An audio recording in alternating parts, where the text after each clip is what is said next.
Hello dear students, आज हम लोग चौथे लेक्चर में मिल रहे हैं। अभी हम लोग का बेसिक क्लास चल रहा है। आज 4 और 5th लेक्चर मिलाकर बेसिक कंप्लीट हो जाएगा। इसके बाद हम लोग मेन टॉपिक में आ जाएंगे। तो ठीक है, आज का टॉपिक है कि किसी बॉडी पे चार्ज कैसे आता है, क्योंकि हम लोग ऑलरेडी पढ़ चुके हैं कि charge neither be created nor be destroyed. बना तो सकते नहीं हैं, इसको बर्बाद नहीं कर सकते हैं। तो ये भी पढ़े थे कि चार्ज कहीं ना कहीं से ट्रांसफ़र होके आता है। तो कितने तरह से बॉडी पे चार्ज लाया जा सकता है ट्रांसफ़र के द्वारा, उसमें आज हम एक एक करके सारे मेथड के बारे में पढ़ेंगे। टोटल 3 मेथड है, रबिंग, कंडक्शन और इंडक्शन। तो इस वाले वीडियो में रबिंग और कंडक्शन के बारे में पढ़ेंगे, और अगले वाले वीडियो में 5th वीडियो में हम कंप्लीट इंडक्शन का आप दे देंगे, क्योंकि लंबा वीडियो हो जाएगा। तो इसलिए हमने इसमें सिर्फ रबिंग और कंडक्शन को रखा है, और इसके बाद वाले वीडियो में इंडक्शन को रखा है। इसके बाद हम लोग मेन टॉपिक में आ जाएंगे, कूलम्ब्स लॉ में। तो ठीक है, तो आज हम लोग रबिंग शुरू करते हैं। मेथड ऑफ चार्जिंग, सबसे पहला मेथड आपका रबिंग है। ठीक है, रबिंग में क्या होता है, बचपन से जान रहे हैं कि 2 बॉडी को आपस में रब करते हैं। तो रबिंग करने पे एक से दूसरे में इलेक्ट्रॉन्स का ट्रांसफ़र हो जाता है। जब इलेक्ट्रॉन का ट्रांसफ़र होता है तो नेचुरल बात है कि एक में इलेक्ट्रॉन का कमी हो जाएगा, दूसरे में इलेक्ट्रॉन जितना था उससे ज़्यादा हो जाएगा। क्योंकि पहले क्या होता है कि इनिशियली बॉडी न्यूट्रल स्टेट में होता है। न्यूट्रल मतलब जितना नंबर ऑफ इलेक्ट्रॉन्स होगा उतना नंबर ऑफ प्रोटॉन्स होगा। लेकिन जब आप 2 बॉडी को रबिंग करेंगे तो एक का इलेक्ट्रॉन जब दूसरे में ट्रांसफ़र होगा तो एक में इलेक्ट्रॉन कम हो जाएगा, जिससे गया है उसमें इलेक्ट्रॉन कम हो जाएगा, और जिसमें गया है उसमें इलेक्ट्रॉन ज़्यादा हो जाएगा। किसके रिस्पेक्ट में? With respect to proton. Proton का ट्रांसफ़र नहीं होगा, क्योंकि प्रोटॉन तो न्यूक्लियस में पाया जाता है। न्यूक्लियस एक छोटा सा काफ़ी स्मॉल पार्ट है पूरे एटम का, वो जो कि सेंटर में होता है। तो इसलिए प्रोटॉन का ट्रांसफ़र नहीं, सिर्फ इलेक्ट्रॉन का ट्रांसफ़र होता है रबिंग के दौरान। जब इलेक्ट्रॉन ट्रांसफ़र होगा एक बॉडी से दूसरे बॉडी में, तो एक में इलेक्ट्रॉन प्रोटॉन से कम हो जाएगा। तो आप जानते हैं कि इलेक्ट्रॉन पे भी उतना ही चार्ज होता है, प्रोटॉन पे भी। दोनों पे मैग्नीट्यूड सेम होता है चार्ज का। मैग्नीट्यूड 1.6 × 10⁻⁻19 कूलम होता है। सिर्फ नेचर का अंतर होता है, इलेक्ट्रॉन पे नेगेटिव में, प्रोटॉन पे पॉजिटिव में।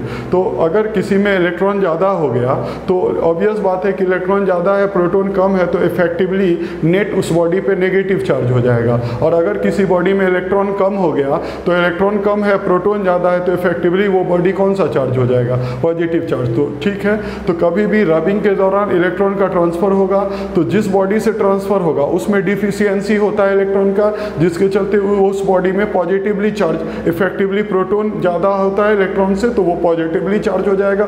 और जिस बॉडी में ट्रांसफ़र हो रहा है इलेक्ट्रॉन का, उस बॉडी में एक्सेस इलेक्ट्रॉन हो जाएगा, मतलब प्रोटॉन से ज़्यादा इलेक्ट्रॉन हो जाएगा, तो इसके चलते नेगेटिव चार्ज हो जाएगा। नेट इफेक्टिव चार्ज उस बॉडी पे नेगेटिव नेचर का हो जाएगा। तो रबिंग के दौरान चार्ज इंड्यूज होता है। ठीक है, तो चार्ज दोनों बॉडी पे आ जाता है। तो उसके लिए हम लोग रबिंग का ये नोट्स एक पहले लिखेंगे कि when 2 bodies rubbed against each other then one of them loses some electron, ठीक है, and another body gain same number of electron, दूसरा उतना ही इलेक्ट्रॉन को गेन करेगा। तो due to deficiency of electron one of them becomes positively charged. ठीक है, उसमें से एक जिसमें कमी हुआ, डिफिशियंसी हुआ, वो पॉजिटिवली चार्ज हो जाएगा। And due to excess of electron another body becomes negatively charge हो जाएगा। ठीक है, तो इसके बाद हम लोग चलेंगे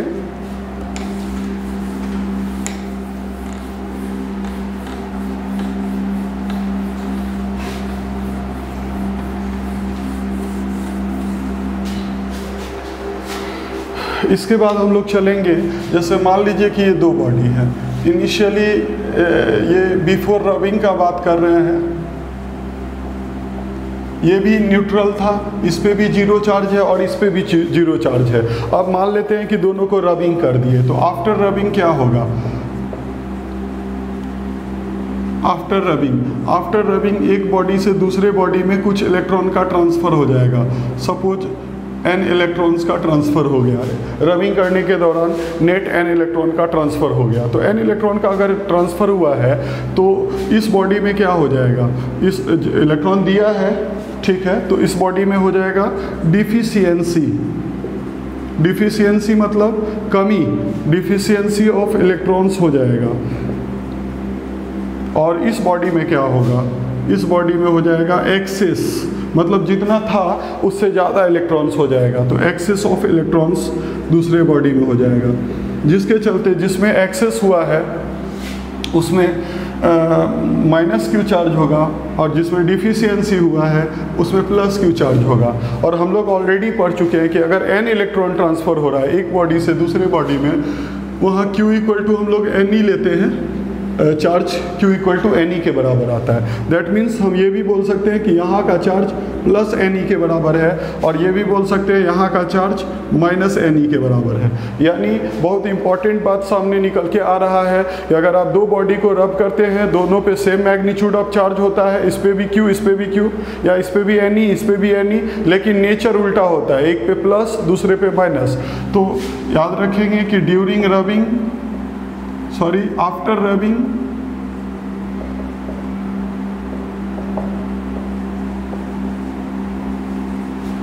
both bodies acquire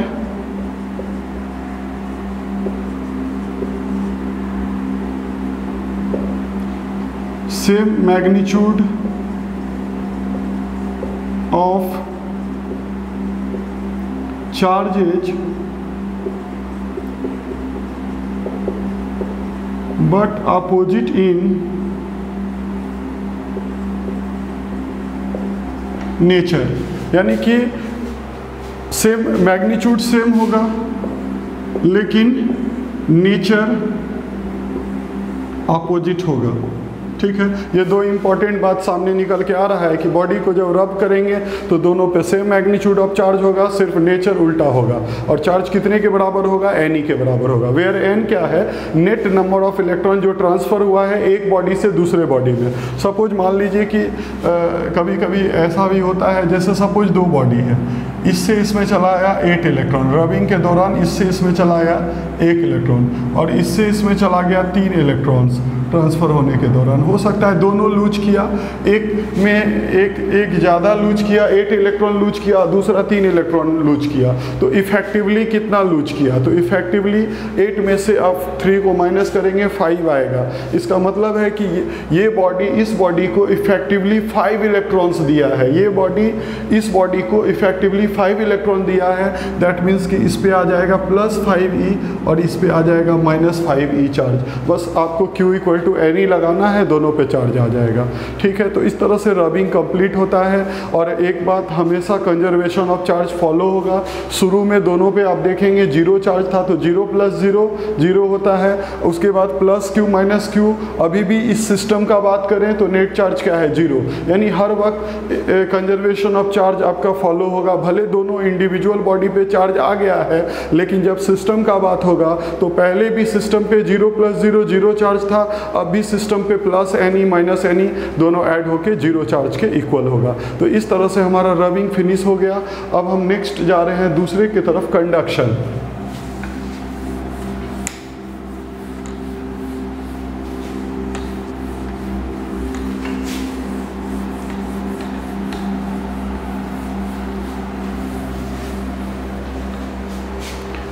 next method है हमारा 2, second number conduction.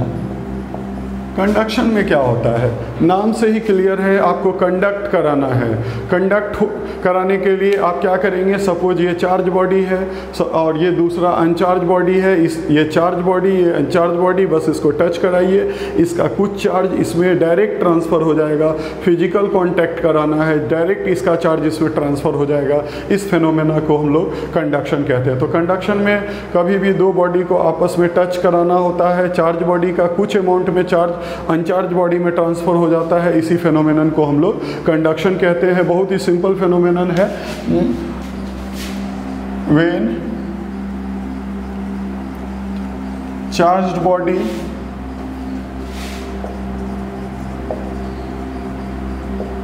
kept in contact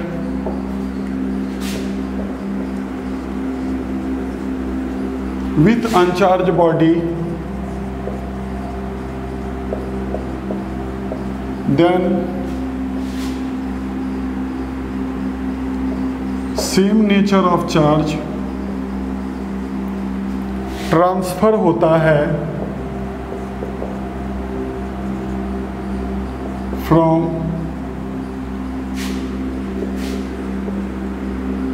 charged body to uncharge body,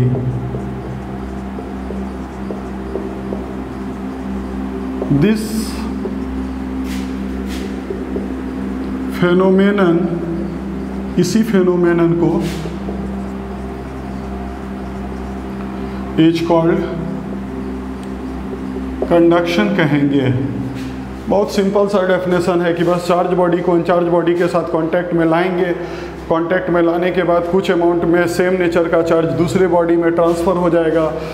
इसी फेनोमेनन को हम लोग कंडक्शन कहते हैं। अब कंडक्शन का कुछ आगे बढ़ते हैं कंडक्शन के बारे में कि कैसे आखिर कंडक्शन होता क्यों है, इसका कारण क्या है, कंडक्शन क्यों होता है। ठीक है, तो इसके लिए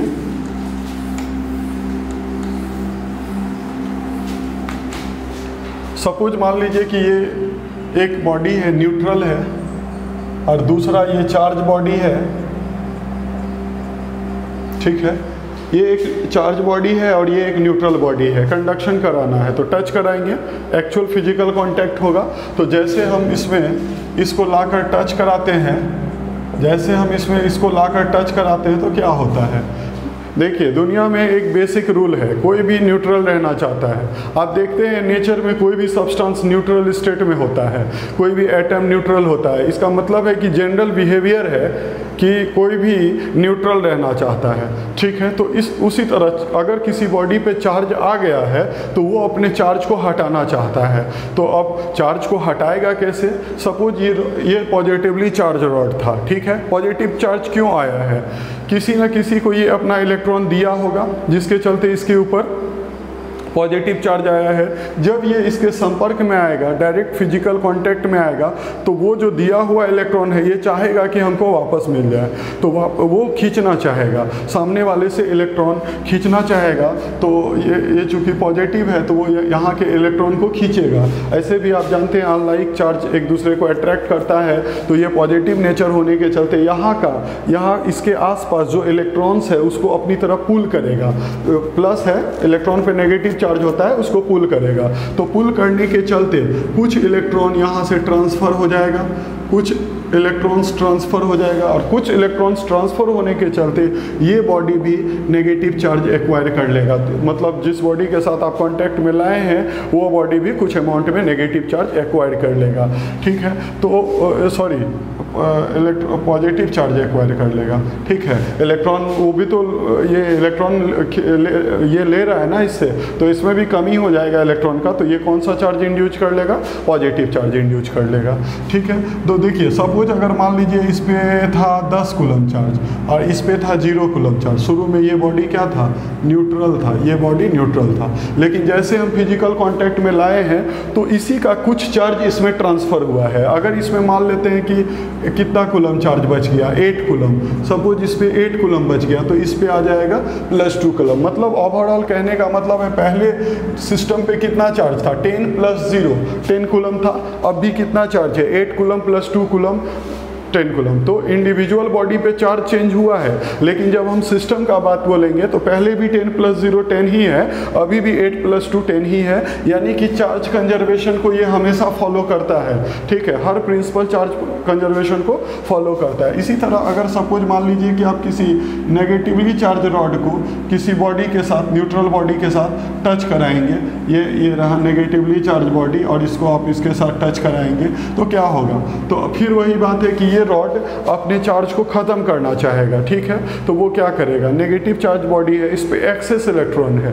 ठीक है, नेगेटिव कब आता है किसी पे, जब कभी कोई किसी से इलेक्ट्रॉन लिया हुआ होता है उस पे एक्सेस इलेक्ट्रॉन होता है, तो ये क्या करेगा, अपने इलेक्ट्रॉन को हटाना चाहेगा। तो हटाने के चक्कर में जब इलेक्ट्रॉन इससे इसमें ट्रांसफ़र करेगा, जब इससे इसमें ट्रांसफ़र करेगा तो फिर इस सामने वाला जो न्यूट्रल बॉडी है उसमें एक्सेस अमाउंट में इलेक्ट्रॉन हो जाएगा। तो जब इसमें एक्सेस हो जाएगा तो ये बॉडी भी फिर थोड़ा थोड़ा कौन सा चार्ज हो जाएगा, कुछ अमाउंट में इस पर भी, क्योंकि इस पर भी एक्सेस हो जाएगा, ये इलेक्ट्रॉन पुश करेगा इधर, तो पुश करने के चलते कुछ अमाउंट में इसमें भी नेगेटिव चार्ज आ जाएगा। तो आप देखिए कि इस तरह से आराम से कंडक्ट हो जाता है। तो लेकिन सबसे इम्पॉर्टेंट बात कि कंडक्शन में इंडिविजुअल बॉडी पे अगर अलग अलग बॉडी का बात बोले तो उसमें चार्ज वेरी कर जाता है। पहले कुछ रहता है, ट्रांसफ़र होने के चलते एक पे घट जाएगा, दूसरे पे उतना ही अमाउंट में चार्ज बढ़ जाएगा, लेकिन सिस्टम का चार्ज चेंज नहीं होगा। अगर हम दोनों बॉडी को एक सिस्टम माने तो वो कंजर्वेशन को फॉलो करेगा, लेकिन इंडिविजुअल बॉडीज के ऊपर का चार्ज वेरी कर जाता है। इस तरह से ये हमारा यहाँ पे हो गया। इसके बाद अब हम लोग इलेक्ट्रोस्कोप के थ्रू इसको समझने का कोशिश करेंगे। आपको याद होगा लेक्चर 3 में हम इलेक्ट्रोस्कोप के बारे में चर्चा किए थे कि इलेक्ट्रोस्कोप एक डिवाइस है जो पता करता है कि चार्ज है या नहीं है, फिर उसके बाद ये पता करता है अगर चार्ज है तो किस नेचर का चार्ज है। तो इलेक्ट्रोस्कोप्स के थ्रू कंडक्शन को समझते हैं, ठीक है।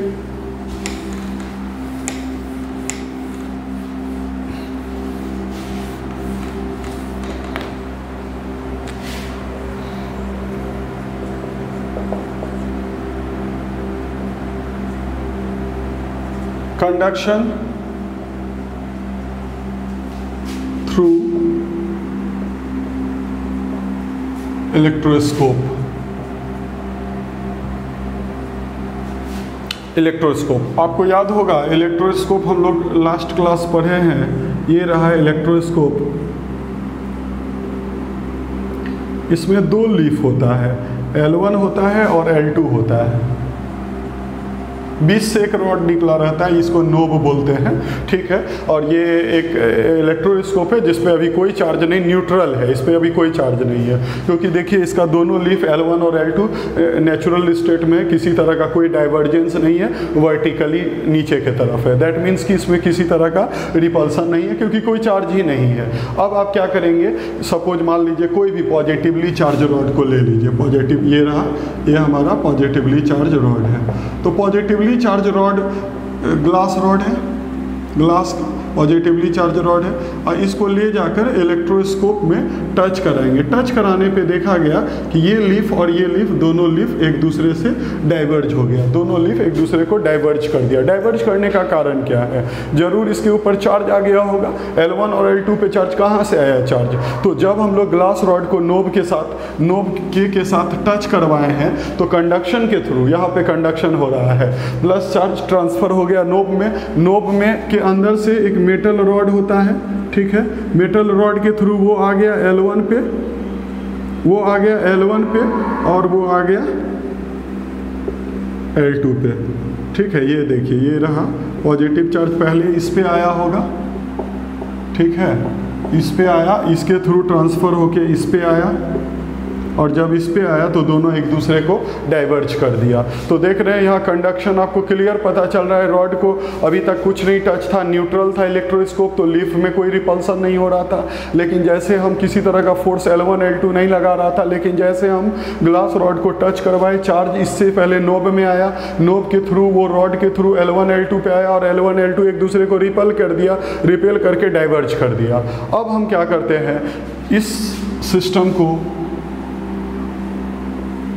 पहले ऐसा किए, फिर ऐसा किए। जब इस पे पॉजिटिव चार्ज आ गया तो इस ग्लास रॉड को रिमूव कर लिए, यहाँ से हटा लिए। हटाने के बाद अब तो पॉजिटिव चार्ज जो ट्रांसफ़र हुआ होगा वो तो इस पे है, तो L1 L2 अभी भी डाइवर्ज कर रहा है हटाने के बाद भी।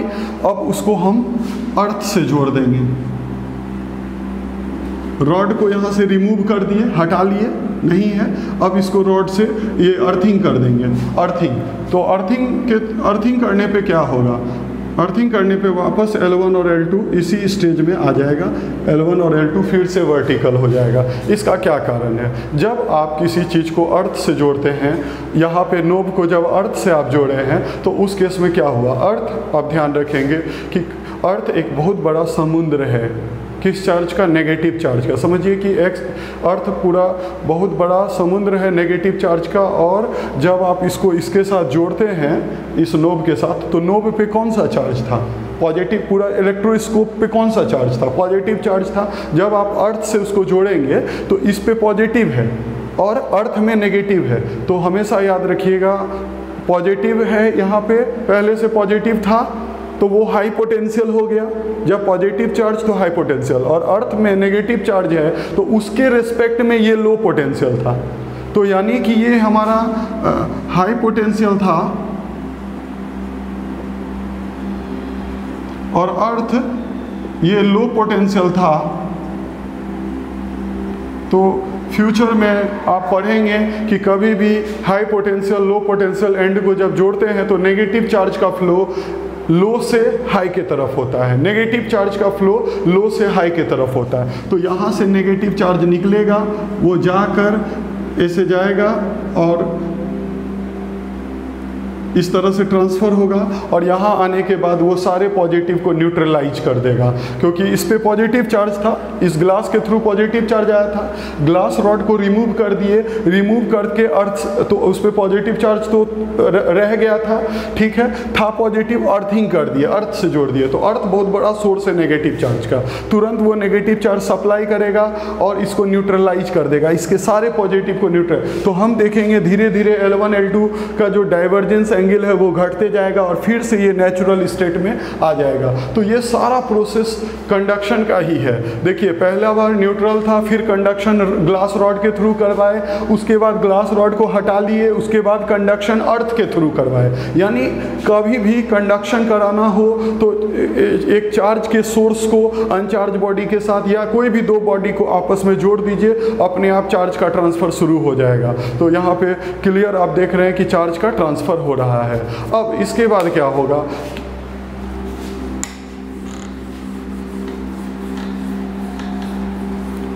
थोड़ा सा और हम लोग इसको देखेंगे। सपोज ये न्यूट्रल है, ये न्यूट्रल है। अब आप क्या करेंगे, इस नोब के साथ एक नेगेटिवली चार्ज रॉड को लाकर टच कर देंगे। नेगेटिव चार्ज वाला ये कौन सा होता है, ये इबोनाइट रॉड है, इबोनाइट रॉड है। आप जानते हैं इबोनाइट रॉड को फर के साथ जब हम रबिंग करेंगे तो इबोनाइट रॉड में कौन सा चार्ज आ जाता है, नेगेटिव चार्ज आ जाता है। तो उस केस में इस पे नेगेटिव चार्ज आ गया, ठीक है, नेगेटिव चार्ज आ गया तो कंडक्शन के थ्रू फिर इस लीफ पे भी नेगेटिव चार्ज आ जाएगा। तो L1 और L2 एक दूसरे को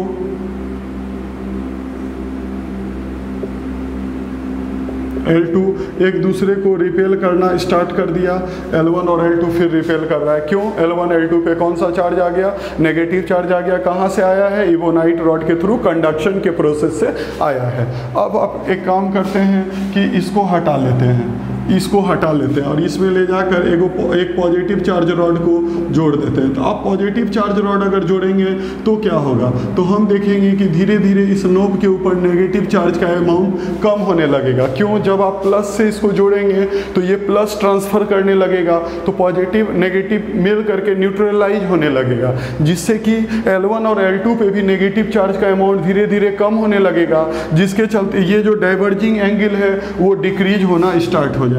तो इस तरह से ये डाइवर्जिंग एंगल भी डिक्रीज होना शुरू हो जाएगा। धीरे धीरे इसके बीच का L1 और L2 के बीच का डाइवर्जिंग एंगल वो डिक्रीज होना शुरू हो जाएगा। तो इस तरह से हम देख रहे हैं कि कंडक्शन कितने तरह से हो सकता है। इलेक्ट्रोस्कोप में आप हर जगह कंडक्शन करा सकते हैं। नेगेटिव चार्ज से जोड़े तो फिर डाइवर्ज हो गया, फिर आप पॉजिटिव जोड़े तो प्लस ट्रांसफ़र हुआ, माइनस के साथ मिलकर न्यूट्रलाइज हुआ, जिसके चलते अब धीरे धीरे L1 L2, क्योंकि नेगेटिव चार्ज का अमाउंट L1 L2 पे कम हो रहा है तो रिपल्सन फोर्स जो रिपेल कर रहा था वो भी डिक्रीज हो रहा है। तो धीरे धीरे L1 और L2 एक दूसरे के क्लोज आने लगेगा। तो ये सारा फिनोमेनन किसके कारण हो रहा है, ये सारा फिनोमेनन कंडक्शन के कारण ही हो रहा है। ठीक है, अब ख़त्म हो गया मेरा, रबिंग भी हो गया, कंडक्शन भी हो गया। और नेक्स्ट वीडियो में हम आपको इंडक्शन के बारे में एक कंप्लीट वीडियो बना रहे हैं, तो उस पे वो जल्द ही आपको मिल जाएगा, प्रोवाइड हो जाएगा। ठीक है, तो